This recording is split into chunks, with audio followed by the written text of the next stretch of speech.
کہ میرا رب تو نہیں ہے تو اس گلہ لینے کے لیے جو آدمی آیا تھا اس کو جیل میں ڈالتے, بھوکا پیاسا رکھتے, اس کے باوجود بھی اگر نہ مرتا تو سر عام میدان میں لا کے ایک دن مقرر تھا عید کا, اس کی گردن کو مارا جاتا اور پھر اپنی ٹھوکر سے نمرود اسے زمین پہ پھینکتا اور کہتا کہ دیکھو میں تمہارا رب ہوں, انا ربکم الاعلی, جیسے فرعون نے کہا تھا میں تمہارا خدا ہوں جسے چاہے مار سکتا ہوں. دیکھو آج میں نے اس انسان کو مارا ہے جو مجھے اپنا خدا ماننے سے انکار کر چکا تھا. اس ظالم بادشاہ کے سامنے ایک بچہ کھڑا ہے اور کہتا ہے نمرود تو غلط ہے, میرا رب تو وہ ہے جو سورج کو مشرق سے نکال کر مغرب میں ڈباتا ہے.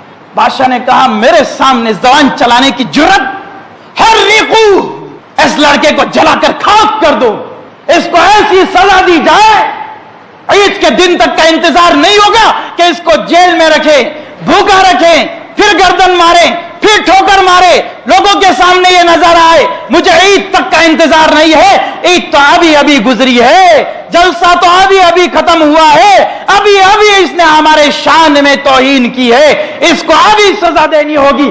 گڈھا کھودو اور سارے ملک والوں کو کہہ دو کہ فوج جمع کرے, آگ لگائے اور سارے لوگوں کو جمع ہونے کا کہو, ہم فلاں دن اس کو آگ کے اندر پھینک کے دنیا کو تماشا دکھائیں گے.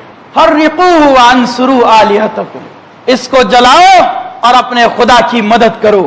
بات صرف جلانے کی نہیں تھی, بات صرف یہ تھی کہ اپنے خداؤں کی مدد کرو, اور اس سے بھی زیادہ ان کا جو اپنا خدا تھا نمرود, اس کا حکم تھا جس کی خلاف ورزی کرتے تو سر قلم ہو جاتا. اتنا ظالم یہ بادشاہ تھا. اس ظالم بادشاہ کو جب اللہ رب العالمین نے فرشتے بھیجے, بعد میں ہم سنیں گے حضرت ابراہیم علیہ السلام نے جو ہجرت کی اور آگ سے کیسے نکلے وہ بعد میں سنیں گے. پہلے اس ظالم بادشاہ کے بارے میں ہم جان لیں کس طرح سے برباد ہوا. ان کے پاس فرشتے آئے. بات کر رہا ہوں میں زید ابن اسلم, حضرت عمر رضی اللہ تعالیٰ عنہ کے غلام تھے جن کا نام تھا اسلم. انہی کے بیٹے تھے زید جو ایک بہت بڑے محدث تھے, اور امام بخاری نے کہا ہے کہ زید ابن اسلم وہ تابعی ہیں کہ زین العابدین بھی ان کے شاگرد ہیں, اور بڑے بڑے علماء مفسر اور بڑے بڑے محدثین بھی ان کے شاگرد ہیں. تمام محدثین نے بہت ساری روایتیں ان سے نقل کی ہے. ان کا یہ قول ہے, زید ابن اسلم یہ فرماتے ہیں, امام ابن کثیر نے بھی سورہ بقرہ کی تفسیر میں لکھا ہے کہ یہ کب فرشتہ ان کے پاس آیا, اس نمرود بادشاہ کے پاس آیا اور کہنے لگا کہ آمین, اے بادشاہ مومن بن جا, اے بادشاہ ایمان لے آ, آمین ایمان لے آ. کہا کیا بکواس کرتے ہو, تمہارے وہ نہ دکھنے والے خدا پر ایمان لے آؤں جس کا دعویٰ ابراہیم کرتا رہا. میں بادشاہ ہوں, انا ربکم, انا رب الناس, میں لوگوں کا بادشاہ ہوں. دراصل اسے گھمنڈ ہو چکا تھا کیونکہ اس نے مشرق سے لے کر مغرب تک ساری دنیا کو اپنے قدموں کے نیچے رکھا تھا. ایسا ظالم بادشاہ, اس نے فرشتے کی بات کو ٹھکرایا اور کہا انا ربکم و رب الناس, میں تمہارا اور ساری دنیا کے لوگوں کا بادشاہ ہوں. نہ صرف بادشاہ بلکہ میں تمہارا اور تمہارے سارے لوگوں کا میں خدا ہوں. کیا میں اس اللہ کو مانوں؟ میری شان یہ ہے کہ مجھ سے بھی بڑا کوئی خدا ہو سکتا ہے. فرشتے نے کہا اب تو جنگ کے لیے تیار ہو جا. تو فرشتے کا جواب یہ تھا اب تو جنگ کے لیے تیار ہو. اور اس نے کہا جا اور تیرے خدا سے کہ جتنی طاقت ہو تو لگا لے, جتنی طاقت ہے میں میری طرف سے لگاؤں گا. زید ابن اسلم فرماتے ہیں, حضرت عمر رضی اللہ تعالیٰ عنہ کے غلام اسلم کے بیٹے زید کا قول ہے کہ نمرود نے ایسی فوج تیار کی کہ جب اس فوج کا معائنہ پرانے دور میں یا آج کے دور میں بھی باقاعدہ تعداد ہوتی ہے کہ کس جنگ میں کتنے لوگ شامل تھے, چاہے وہ چھوٹی جنگ ہو یا دنیا کی کوئی بڑی جنگ. ہر چیز کا ہر جنگوں کا اس وقت کے لوگوں نے ریکارڈ رکھا تھا. لیکن نمرود نے جو مشرق سے لے کے مغرب تک اپنی چھاؤنیوں سے جتنی بھی فوجیں تھی سب کو اللہ رب العالمین کے مقابلے کے لیے جمع کیا. اور جب اس فوج کا معائنہ کیا گیا تو بادشاہ گھوڑے پہ سوار چلتا گیا, دن نکل گئے, چلتا گیا, رات نکل گئی, بادشاہ تھک گیا, تھک کے واپس اپنے ٹھکانے آ گیا. لیکن اسے ابھی تک پتا نہیں چلا کہ اس کا آخری حصہ کہاں پر موجود ہے. ایسی تعداد میں, اس قدر بڑی تعداد میں, زید ابن اسلم نے فرمایا اس قدر بڑی تعداد میں اس نے اپنی فوج تیار کی. اچانک وہ دیکھتا ہے نمرود کہ آسمان میں اندھیرا چھا گیا, سورج غائب ہو گیا. اس نے کہا فوج تیار ہو جاؤ, پیچھے سے پوچھے اعلان ہوتا گیا. سارے لوگوں نے اپنی کمان نکال لیے, سارے لوگوں نے اپنی تیریں نکال لی, ہر ایک نے اپنی تلوار اونچی کر لی اور کہا اب آسمان سے فرشتے اتریں گے اور ان کا صفایا کرنا ہوگا. لیکن جب وہ فوج نیچے اتری تو وہ کوئی بڑی مخلوق نہ تھی. وہ فوج نیچے اتری تو فرشتے نہ تھے. وہ فوج نیچے اتری تو کوئی خوبصورت انسان نہ تھے. وہ فوج نیچے اتری تو کوئی مضبوط اور اٹے کٹے انسان نہ تھے. وہ فوج نیچے اتری تو جانوروں میں سے, پرندوں میں سے سب سے ادنا پرندہ مچھر کی فوج تھی. یا اللہ رب العالمین فرماتا ہے وَمَا يَعْلَمُ جُنُودَ رَبِّكَ إِلَّا هُوَ. اللہ رب العالمین کی فوج کو تم کبھی نہیں جان سکتے. زید ابن اسلم نے فرمایا, امام ابن کثیر تفسیر سورہ بقرہ کے اندر اس آیت کے ضمن میں ذکر کرتے ہیں یہ تمام مچھر آئے اور ان لوگوں پر برسے, ایسے برسے کہ جس آدمی پر یہ برسے ان کا خون چوس کر اس کو وہیں پر ڈھیر کر دیا.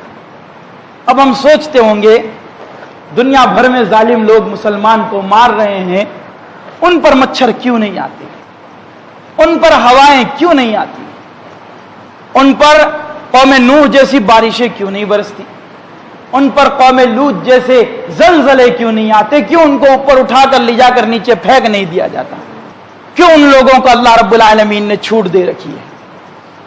یہ اس لیے کیونکہ یہ آخری امت ہے محمد صلی اللہ علیہ وسلم, اور اس قوم کا سب سے بڑا عذاب قیامت کے دن کا عذاب ہوگا. اور چھوٹے چھوٹے زلزلے یہ سب چھوٹے چھوٹے عذاب ہیں, یہ تو آتے ہی رہیں گے, لیکن ایک ساتھ پوری قوم تباہ نہیں ہوگی جیسے پہلے ہوا کرتی تھی, کیونکہ اس کا سب سے آخری تباہ ہونا قیامت کا دن ہوگا, کیونکہ یہ آخری قوم ہے. اور اس کے علاوہ بھی ہماری مدد اس لیے نہیں ہو رہی کیونکہ ہماری دعاؤں میں, ہماری زبانوں میں ایسے اثرات رہے نہیں, کیونکہ ہم کھانا کھاتے ہیں تو ہمیں پتہ نہیں چلتا کہ کتنے لقمے حرام کے ہیں. ہم کوئی چیز خرید رہے ہیں کھانے پینے کی تو ہمیں اس بات کا احساس نہیں کہ اس میں کس کس جانور کی چربیاں ملائی گئی, ہم کھا رہے ہیں اور ہمیں حلال و حرام کی تمیز نہیں. اور اب ہم کہتے ہیں کہ ہماری مدد اللہ کیوں نہیں کرتا, تو وہ کیسے کرے گا؟ فَأَيْنَ يُسْتَجَابُ, کہاں سے دعا سنی جائے گی؟ طَعَامُهُ حَرَامٌ وَشَرَابُهُ حَرَامٌ, کھانا بھی پینا بھی سب کے سب حرام ہے, تو اب دعائیں کہاں سے سنی جائے گی, کہاں سے اللہ کی طرف سے ہماری مدد آئے گی؟ اس نمرود کو اللہ رب العالمین نے, اس نے زبردست قوم کو, اور اس وقت کی قوم تھی وہ, آج کی جیسی ہماری اور آپ کی قوم نہیں, 60 سال جینے والی اور کمزور. وہ لوگ جیتے تھے 400 سال. نمرود پر جب حملہ ہوا ساری قوم مر گئی, نمرود دوڑتا ہوا بھاگا, ایک مچھر اس کے ناک کے ایک حصے سے داخل ہوا, اس کے کن پٹی میں جا کے بیٹھا اور 400 سال تک اس مچھر نے اس کو پریشان کیا. امام ابن کثیر کا قول 400 عام, 400 سال وہ مچھر اس کے دماغ میں کھلبلی مچاتا رہا. اور جب کبھی وہ مچھر ہلتا تو نمرود کو تکلیف ہوتی. اس نے غلام پال رکھے تھے کہ میرے سر پہ جوتے مارو, چمڑے کے جوتے مارو.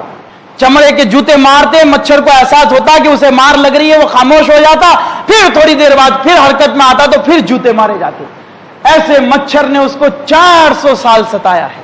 اتنی بڑی فوج اس نے بنائی اور اللہ نے مچھروں سے ہلاک کر دیا اس قوم کو, اور اس بادشاہ کو, ظالم بادشاہ کو دنیا کے لیے عبرت بنا دیا, اور 400 سال تک اس مچھر نے اس کو پریشان کیا ہے. یہ دراصل اللہ جیسے چاہے جسے چاہے برباد کر دے, ہمارے اور بس آپ کے بس کی بات نہیں ہے. دنیا کی کوئی طاقت اللہ رب العالمین کے قہر اگر اس پہ برسنا چاہے, برپا ہونا چاہے تو نہیں روک سکتی, چاہے وہ ٹیکنالوجی کا استعمال کر لے یا اپنے علم و ہنر کا استعمال کر لے. بادشاہ نے کہا حرقوہ, اس کو جلا دو اور اپنے خداؤں کی مدد کرو. سارے کے سارے لوگ جمع ہو گئے, حضرت ابراہیم علیہ السلام کو